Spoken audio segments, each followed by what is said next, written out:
अस्सलाम वालेकुम, जय भीम, जय टीपू सुल्तान। आज दलित सेना संगठन की तरफ से हमारे राज्य अध्यक्ष श्री हनुमंत जी यलसंगी साहब के नेतृत्व में ये जो बहुत बड़ा प्रोटेस्ट रखा गया था, जहां पर आप सब देख रहे हैं सरों का समंदर नजर आ रहा है आप सबको। आज दलित, मुस्लिम, माइनॉरिटी सब जो एक जगह जमा होकर एक प्लेटफॉर्म पे जो ये प्रोटेस्ट कर रहे हैं, ये प्रोटेस्ट करने का अहम मकसद ये है, जिस तरह से आरएसएस यहाँ पर कर्नाटका स्टेट में हम लोग चाह रहे हैं कि आरएसएस को बैन करना चाहिए। बैन क्यों करना चाहिए? पूरे भारत देश को मालूम है महात्मा गांधी जी का कत्ल करने वाला आरएसएस संगठन का एक कार्यकर्ता है। पहले तो उसी टाइम पे इसको बैन करना चाहिए था।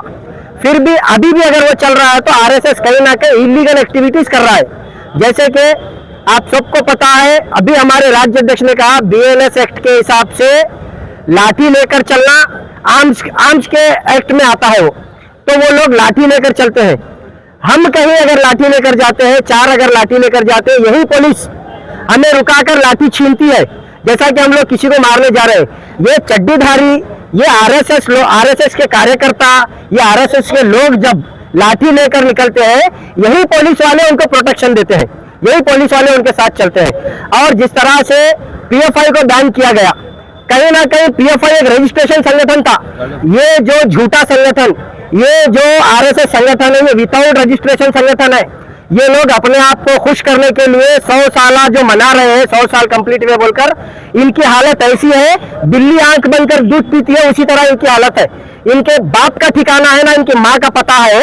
ये लोग कहाँ से आए हैं इनको खुद को पता नहीं। ये भारत देश के तो है नहीं आरएसएस वाले।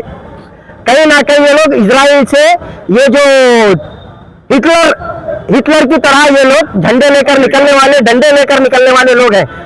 हमें संविधान हमें अधिकार देता है, हम संविधान के मानने वाले लोग हैं। हम चाहते हैं ये आरएसएस की जो एक्टिविटीज चल रही है, इसको बंद करना चाहिए। अगर हम लाठी डंडे लेकर निकलेंगे तो क्या हम अगर प्रोसेशन निकालेंगे तो क्या ये पुलिस प्रशासन हमें परमिशन देगा? क्या कर्नाटक सरकार हमें परमिशन देगी?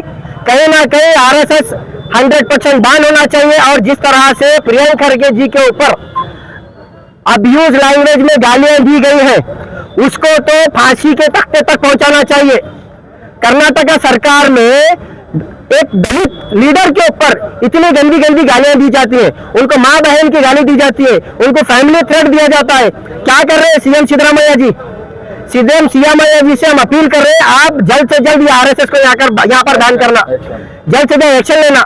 अगर ऐसे ही पब्लिक प्लेसेस पे, गवर्नमेंट प्रोमाइसेस में अगर ये लोग जिस तरह से आरएसएस के चड्डीधारी लोग जहां पर भी जमा होकर ये कर रहे हैं, इसी तरह से क्या कर्नाटक सरकार क्या ऑल ओवर इंडिया में ऐसे ही पब्लिक प्रेमाइसेस में, गवर्नमेंट प्लेसेस में मुस्लिम्स को भी नमाज पढ़ने की इजाजत दी सकती है? मैं प्राइम मिनिस्टर मोदी से पूछना चाहता हूँ, होम मिनिस्टर से पूछना चाहता हूँ, तमाम स्टेट के सीएमओ से पूछना चाहता हूँ।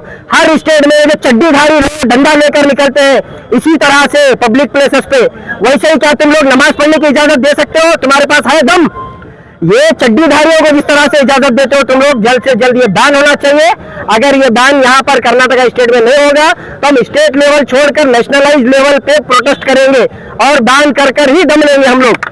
हमें डॉक्टर बाबा साहब अम्बेडकर जी ने कलम दिया है, हमें टीपू सुल्तान रहमतुल्लाह अलैह जी ने तलवार दी है। इनकी तरह डंडा लेकर फिरने वाले लोग हम नहीं है, और हम कानून को मानने वाले लोग हैं, हम अमन पसंद लोग हैं। इसीलिए हम इस तरह से संविधान को मानते हैं, कानून को मानते हैं, अमन पूर्ण तरीके से ये प्रोटेस्ट करे हैं। लोगों को डराने के लिए लाठी लेकर हम लोग नहीं निकलते। ये लोग जिस तरह से निकलते हैं, कई छोटे छोटे बच्चे डर रहे हैं उनके लाठियों से, उनके बैंड बाजों से। ये छोटे छोटे बच्चों को मिसगाइड कर रहे हैं, ये लोग बच्चों का ब्रेन वॉश कर रहे हैं। अरे ये आरएसएस वाले कभी एजुकेशन के ऊपर बात करने के लिए रोड पे आए हैं? कभी ये लोग आरएसएस वाले एजुकेशन के ऊपर बात करने में? ये जो भ्रष्टाचार चल रहा है, कोई आरएसएस का कार्यकर्ता भ्रष्टाचार के बारे में बात करने आया? कोई नहीं आया। जिस तरह से ये आरएसएस के गुंडागर्दी चल रही है, इसको बैन करने की जरूरत है। कहीं ना कहीं जिस तरह से बहुत सारे देशद्रोह मामले हुए हैं, आरएसएस के कार्यकर्ताओं के ऊपर ही ये साधी प्रज्ञा दूध की धुली हुई नहीं है। ऐसे बहुत सारे लोग हैं जिनको पकड़ा गया है, एनआईए एक्ट में उनके ऊपर केस हुआ है। ये लोगों को जल्द से जल्द बैन करने की जरूरत है। हम इसकी बैन करने की मांग करते हैं। जय भीम, जय टीपू सुल्तान। भाई मोहम्मद अशरफ, दलित सेना डिस्ट्रिक्ट यूथ प्रेसिडेंट।